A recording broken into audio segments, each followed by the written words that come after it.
the Canon EOS R5, a workhorse with internal 8K RAW and Canon's legendary dual pixel autofocus. Let's get into it.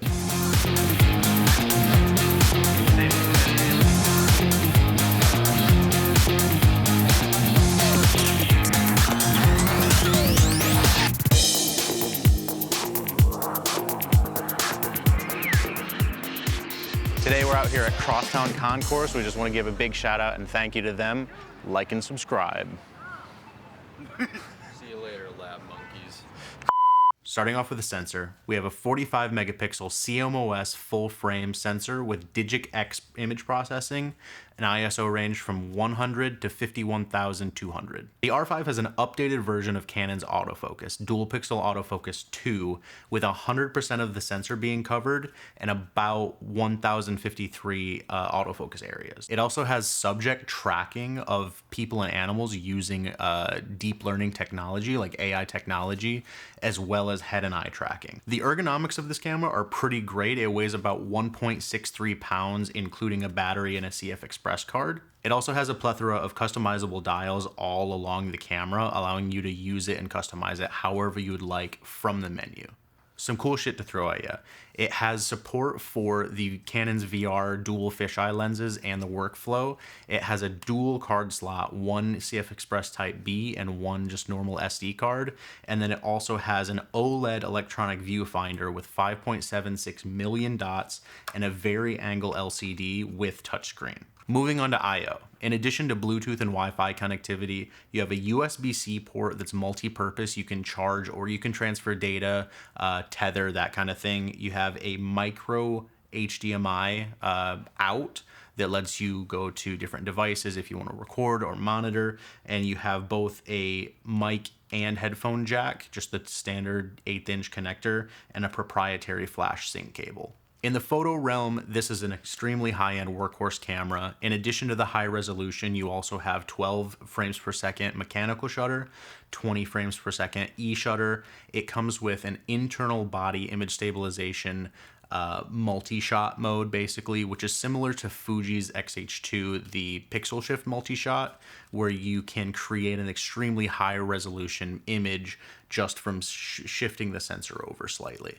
The nice thing about the R5 is it does it all within the camera, and you don't have to use external software such as Fuji. This camera was definitely not made just to take photos. In the video department, you can do 8K RAW internally, you can do 4K, and then in full HD, you can go up to 120 frames per second. This camera has Canon's log and all of that with autofocus. The R5 was released in July of 2020 and retails for about $3,699. Now that we've gone through all of the tech specs and nerdy shit, let's get into how this camera performs in the real world.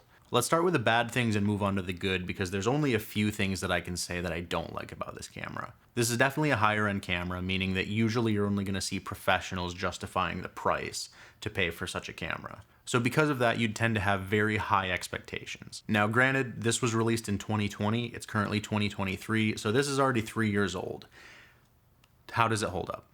The autofocus, for it being Canon, Canon's known for its legendary dual pixel autofocus. It doesn't really perform that much better than Sony, Nikon, and even Fuji. The problem is Canon's known for its dual pixel autofocus. That's one of the things that really put it ahead in the game. And I think nowadays the playing field has leveled quite a bit. And I came in with expectations of having lightning fast autofocus and everything always being where I wanted it to be. The AI or deep learning technology is great, but it definitely still misses the mark every once in a while. And this is something I said in my previous video. It's really hard for a camera to determine what your subject is, especially when you have multiple things in the shot. It doesn't always hit it. And that's not really something that I can say is a bad thing, but it is something that I kind of had really high expectations for. And while it performs extremely well, and by no means am I saying that this did not perform well in the autofocus arena, I think I had just a little bit higher expectations that didn't quite get met. Now, this is a sample size of 1, so I'm not saying that my experience is going to be everybody's experience, but that's just something walking into it that I noticed. So my only big gripe with this camera is the fact that it has an HDMI micro. Now, almost all of Canon's mirrorless line has HDMI micro, and in my opinion, that's kind of a bad decision. Usually the micro is the one that's going to be the most finicky and usually goes bad the quickest and easiest. And there just seems to be plenty of space to put a larger HDMI, like an HDMI mini, which is kind of the middle size HDMI, or just a full size HDMI port, especially because professionals are usually going to be using this. And a full size HDMI is the most reliable and what you're almost always going to have on any set. So I think that's my biggest gripe with this camera. But again, that's totally my opinion, and it's something that a lot of people might like. Another point of controversy on this camera is the RF mount lenses. Right now, as of 2023, there are only a few brands that are licensed to make RF mount lenses, and Canon is really the only one that you can find. Your typical like third-party cheaper lenses like Sigma do not currently have any RF lenses. Now, this is something that has been remedied. There's been a bit of information that's come out recently saying that Canon will, by case-by-case basis, license to these companies, but it's still going to roll out a lot slower than how EF and other mounts are. And I think that's a big reason why someone might not want to purchase these. There's so many lenses out there for EF, Sony E, and I mean, basically every other mount except for RF. And unless you want to spend the money to get a genuine Canon lens, it's kind of a toss-up whether it's worth it or not. This is a great camera, and there's a lot of things that I'm excited to say about it, but having a affordable option of RF lenses is a game changer, and I think that's something that is lacking right now in the market. So moving on to the good things about this camera, because I have plenty of good things to say more than bad things. And the first and one that you're probably the least surprised about is it has a CF Express Type B, my favorite type of card, not for any reason really, other than they tend to be fast and very reliable. And it just feels a bit more robust than a normal SD card. And so the fact that you can have both an SD card and a CF Express even simultaneously is a giant positive in my opinion. And I wish that the rest of Canon's mirrorless line did that, but the fact that it's on the R5, I'm satisfied with. This is also a very hardy camera. It's been compared to the 5D series. It's kind of taking over as the flagship workhorse for professional photographers because, you know, it's going to be a reliable camera. It's going to be a robust camera. It has a lot of great things. It's a very high resolution camera, and it's very true to color. The things that you see are what's going to be reproduced in the camera. I really love Canon's color science. There have been a lot of pictures and videos that I've taken today that, looking back on them, they just look very true. They're very true. They're very just spot on. The colors that I see are the colors that are shown. Just like the last video I made on the Fuji's X-H2, this also does 8K internally, which is amazing. I love that cameras are starting to do that nowadays.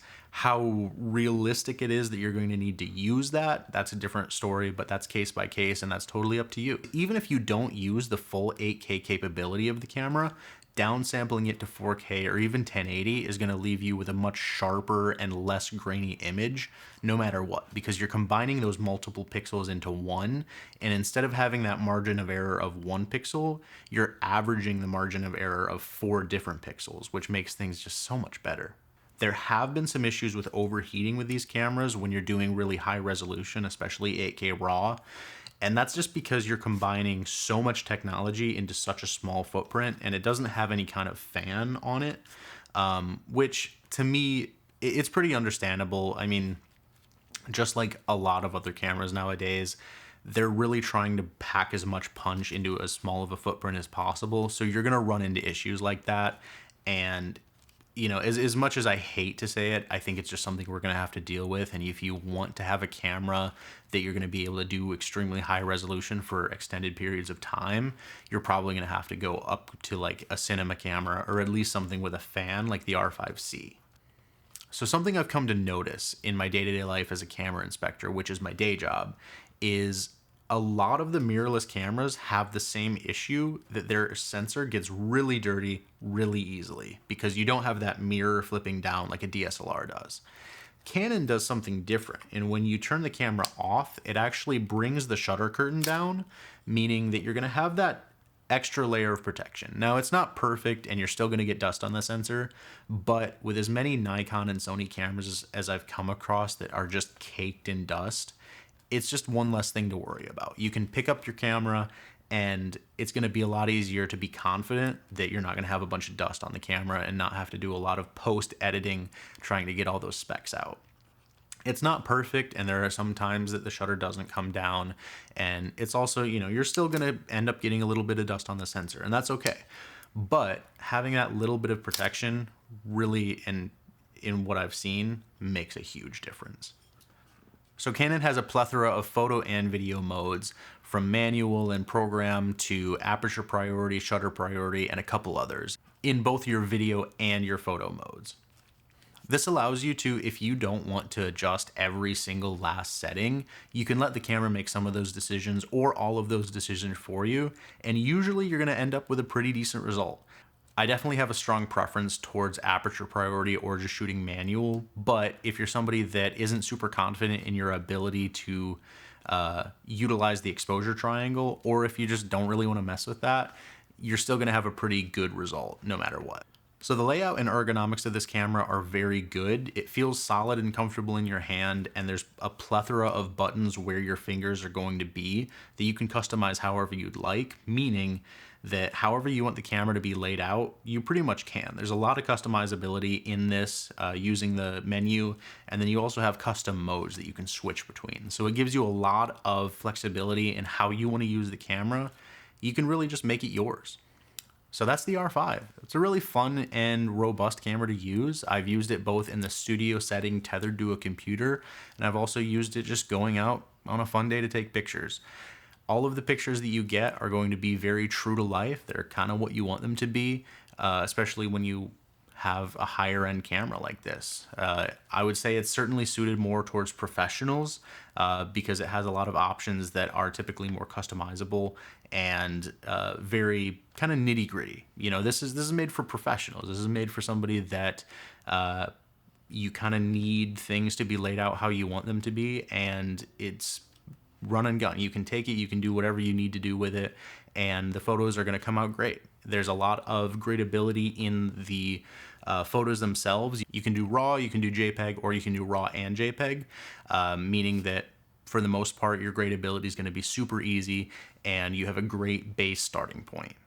And I think that's about all I've got to say about this camera. It's definitely high-end, got that high-end price tag, but if you can swing it and you can justify that price, I think you're going to love it. And I think it's a camera that's going to last a very long time and give you the results you want.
All right, you've made it this far. It's officially the end of the video. I appreciate your watching. This is where I beg and plead for you to like and subscribe. If you have any questions, you have any comments, or you'd like to request the next thing that I review, feel free to leave it in the comment section below. And other than that, see you next time.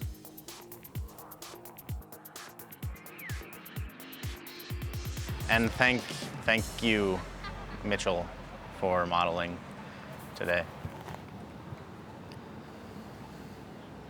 Thank you. Thank you. Thank you.